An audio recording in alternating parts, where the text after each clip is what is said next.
Today's review is the next beer from the beer subscription from Beer Dad. This is another, of course, double IPA. This is Daemon Engine from Azvex in collaboration with Eggers Hops in New Zealand. But what's it going to be like? Keep watching to find out.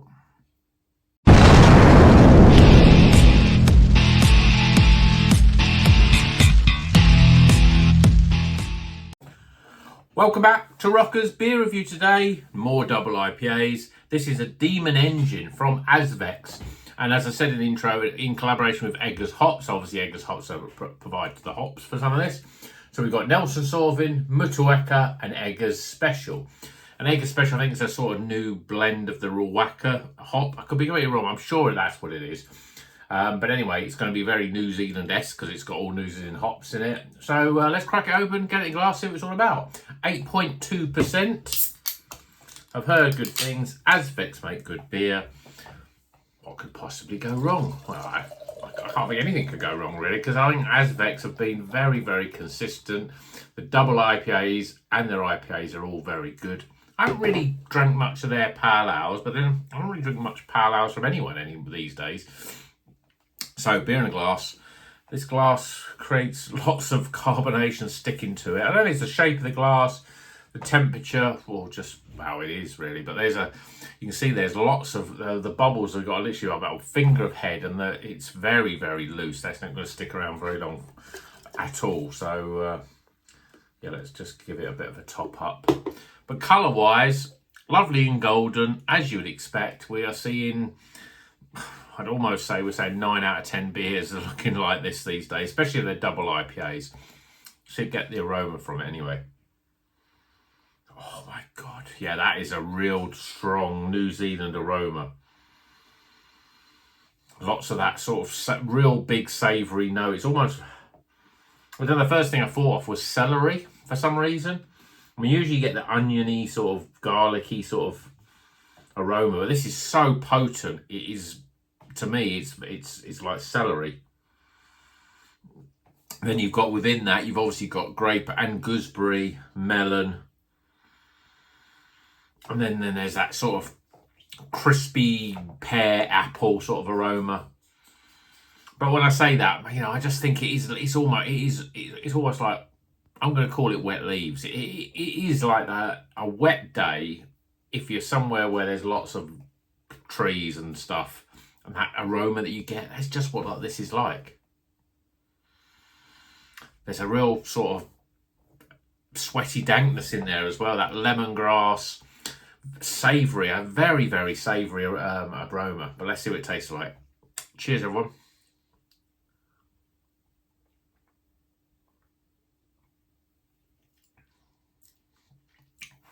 Yeah. Wow. So you're getting straight away that savoury sort of note. And I'm going to stick to celery because I still think that's the flavour I'm getting. And then there's a real hit of sweetness. I'd almost say it's a bit overly sweet. There's a real sweet sort of flavour to it. What that flavour is, well, I'm getting a little bit more sort of tropical notes. Mango especially.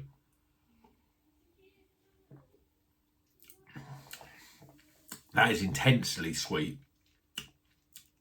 I think that some people could put people off the sweetness of that. I know it's good. We're at 8.2%. I've had some double IPAs that have been quite sweet and others that have no sweetness at all. This is definitely on the sweetest end of the scale, which I know obviously as soon as you get higher alcohol, you can get more of that residual sweetness in there. But it does affect some of the flavours of it because because it's sweet, I'm getting like sticky mango, you know, over-ripened sweet mango, papaya, those tropical flavours. Whereas normally I would expect more of the gooseberry and the grape, but I'm not getting as much of those. But it's quite different than a lot of these you see a lot of beers with New Zealand hops, so they're everywhere now.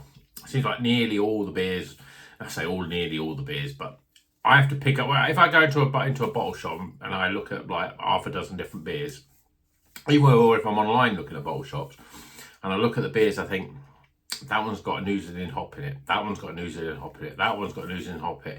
Very rarely can you get one now which hasn't got at least one New Zealand hops in them. I don't know whether it's just like brewers are thinking, well, because even though it's miles away, you think it'd be, and these are British breweries making beer with New Zealand hops. You would have thought that the cost would be prohibitive because it's such a big distance to travel. But it seems like there's a lot, every brewery's using them. And I know they bring great flavours and different flavours than what we're used to with a lot of tropical and citrus. But I'm surprised at how much they're being used, unless there is some sort of economies of scale that they're quite cheap, or the harvest is so big that they've got such a surplus that they can sell them at a lower price. But anyway, we're getting off on a tangent a little bit. Let's go back to the beer. So body-wise, it's quite light, but very smooth, no carbonation. I think it's a little too sweet. I think the flavour is so sweet, it's almost that is the flavour, sweetness. You're not letting those New Zealand hops do what they do best. Yes, there's little hints of grape and gooseberry in there, but more I'm getting sweet, tropical, almost stone fruit flavours, which I know Nick from Beer Engineers, he always says that with like New Zealand hops, that's what he's getting, stone fruits. And I'm thinking, you don't get stone fruits. No, you're talking rubbish, Nick. But this is one beer that I'm getting more stone fruits, considering it's all New Zealand hops. There's, Mutueka is all about, for me, is all about lime, and I'm not getting much lime in there. Nelson Sauvigne's all about grape and gooseberry, and you're getting hints of that, but not much. And Eggers Special being that Rawaka, again, you get a bit more peppery earthiness, and some of those New Zealand and the Nelson Sauvignon sort of characteristics, but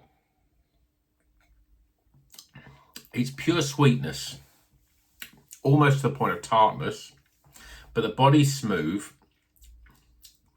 And if you like if you like a very sticky mango flavour, then I think you'll really like this. But I think it's unexpected for the beer. I don't know whether, I know this one, it said it was canned on the 30th of August. We're now sort of getting near the end of October. But I don't think I wouldn't say that's why it might be a bit more sweeter than you would expect. So it's a little bit different than I expected. I still like it, but the sweetness is almost, you can feel it clinging to your teeth, sweetness. But you're not getting any alcohol from that. It's almost as if the sweetness has sort of stayed and hasn't turned to alcohol. So it's an easy drinking beer, but a little sweet. If you like your double IPAs sweet, or you like your triples because you like the sweet hit that usually gives you, then I think you'll like this. But if you like something, I prefer that dryness on the back end, really. But not that the sweetness is on the back end, it's really up front. But this is a very sweet double IPA. But Daemon Engine, let me know if you've had it. Double IPA from Azvex. Interesting beer. Different flavours than you would expect from the hops that are in it. But, I always like something different, and it's still pleasant. So, let's get some scores.